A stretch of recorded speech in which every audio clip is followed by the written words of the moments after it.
नमस्कार। द देशी अड्डा पर आपका स्वागत है। मैं हूं राकेश तिवारी। देखिए, बेलागंज पहुंचकर ओसामा साहब ने पूरी तरह से चुनावी माहौल को पलट कर रख दिया है। आरजेडी ने इस बार वहां की परिस्थितियों को देखते हुए मुस्लिम मतों के गोलबंदी के लिए अपना सबसे बड़ा ब्रह्मास्त्र ओसामा साहब को चुनावी मैदान में उतार दिया है।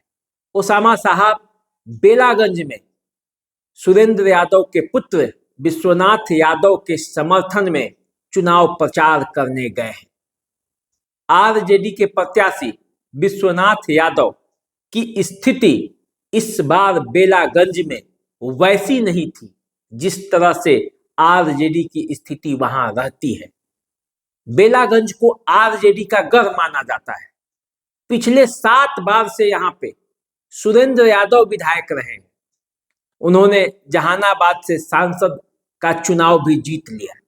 लेकिन इस बार जो परिस्थिति थी और बेलागंज में जो स्थिति थी, उसके हिसाब से ऐसा लग रहा था कि राजद की नैया डवाडोल है। राजद की नैया डवाडोल क्यों है? इसके पीछे वहां का समीकरण आप समझेंगे तो समझ पाएंगे कि आखिर आरजेडी को यहां क्या परेशानी था। देखिए, सुरेंद्र यादव जो वहां से 7 बार विधायक बने हैं, वे वहां चुनाव जीतते थे तो एमवाई समीकरण उसमें बड़ा फैक्टर होता था, क्योंकि एमवाई समीकरण का मत जो है यहाँ पे वो सबसे अधिक है। यदि आप बात करेंगे तो यहाँ 70,000 से अधिक यादव मतदाता है, वहीं 62,000 से अधिक मुस्लिम मतदाता है। तो यदि 70 और 62,000 इन दो मतदाताओं को जोड़ दिया जाता है तो फिर तीसरे की जरूरत ही नहीं पड़ती है बेलागंज में जो समीकरण है। लेकिन इस बार उस समीकरण में जो परिस्थितियां उत्पन्न हुई हैं, उन परिस्थितियों के वजह से सुरेंद्र यादव के पुत्र विश्वनाथ यादव परेशानी में। देखिए, परेशानी का कारण क्या है। यहां से आरजेडी ने विश्वनाथ यादव को चुनावी मैदान में उतारा है तो जनता दल यूनाइटेड ने मनोरमा देवी को चुनावी मैदान में उतार दिया है। मनोरमा देवी भी बिंदी यादव की पत्नी है, एमएलसी जनता दल यूनाइटेड से रह चुकी है। रॉकी यादव जो उनके बेटे हैं, वो अब पूरा मनोरमा देवी का चुनाव प्रचार का कमान संभाल रहे हैं। आप सबको पता है कि बेलागंज के इलाके में बालू और गिट्टी का बड़ा खेल है और इस खेल में सबसे बड़ा साम्राज्य रॉकी यादव का ही है। तो रॉकी यादव मतों में बड़े मात्रा में सिंधमारी कर रहे हैं। 2 यादव यहाँ चुनावी मैदान में है, विश्वनाथ यादव और मनोरमा यादव। तो मनोरमा देवी जो रॉकी यादव की मां है, तो यहाँ यादव मत 2 जगह डिवाइड हो रहा था। एक तो मनोरमा देवी के पास और दूसरे सुरेंद्र यादव के पास। सुरेंद्र यादव लंबे समय से विधायक भी रहे हैं, इसलिए उनको लेकर कई नाराजगी भी है, क्योंकि सुरेंद्र यादव यहाँ से विधायक थे, उसके बाद उनके बेटे को वो सांसद बन गए तो उनके बेटे को मौका मिल गया। तो यहाँ कार्यकर्ताओं में एक नाराजगी ये भी है कि यदि यादव को ही विधायक बनना है तो फिर सुरेंद्र यादव के बेटा ही क्यों, कोई कार्यकर्ता क्यों नहीं, ये सवाल वहां पे है। और इसी का फायदा मनोरमा देवी को वहां पे मिल रहा था, जो जनता दल यूनाइटेड और एनडीए की प्रत्याशी है। तो इस मामले में जो सबसे बड़ा डेंट और लग रहा था आरजेडी को, वो यहाँ से प्रशांत किशोर लगा रहे हैं, जिन्होंने अमजद मुखिया को चुनावी मैदान में उतार दिया है।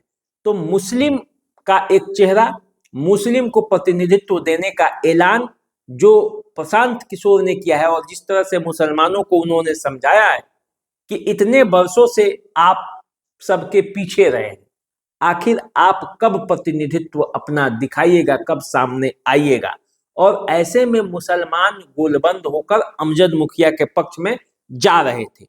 तो ऐसा कहा जा रहा था कि जो मुस्लिम मत है वो भी 3 जगह पे डिवाइड हो रहा था। एक तो सुरेंद्र यादव के पास, दूसरा अमजद मुखिया के पक्ष में बड़ी तेजी से गोलबंद हो रहा था, और तीसरा मनोरमा देवी के पास भी, मनोरमा यादव के पास भी वो वोट जा रहा था। तो यदि यादव मतों में बिखराव हो जाता है, मुस्लिम मतों में बिखराव हो जाता है, तो कौन चुनावी बाजी जीतेगा इसकी गारंटी कौन देगा? क्योंकि यहाँ अनुसूचित जाति के 50,000 वोट है, ब्राह्मणों के भी 5,000 वोट है, भूमिहार के 20,000 वोट है, राजपूत के 15,000 वोट है, कोयरी और दांगी ये भी 25,000 वोट है, बनिया के 10,000 वोट है, अत्यंत पिछड़ी जातियों के 10,000 वोट है, अति अन्य पिछड़ी जातियों के भी 20,000 वोट है। तो कुल मिलाकर 2,87,000 के आसपास मतदाता हैं यहाँ पे। और इन मतदाताओं के बीच यदि विकल्प था तो वे अपना विकल्प खोज लेंगे। इसीलिए विश्वनाथ यादव की जो राहें हैं वो मुश्किलों में जा रही थी, और इसको दूर करने के लिए पहले तो तेजस्वी यादव भी यहाँ पे अपना जोर लगाए, सबको चुनावी मैदान में उतारा। मुकेश सहनी और तेजस्वी यादव आकर यहाँ पे अपना जोर आजमाइश किए। तेजस्वी यादव बेलागंज में सभा भी कर चुके हैं, और माई समीकरण में जो डेंट लग रहा था उसको ढकने का प्रयास उन्होंने किया। डेंट को नहीं लगने देने के लिए उन्होंने अपना प्रयास किया।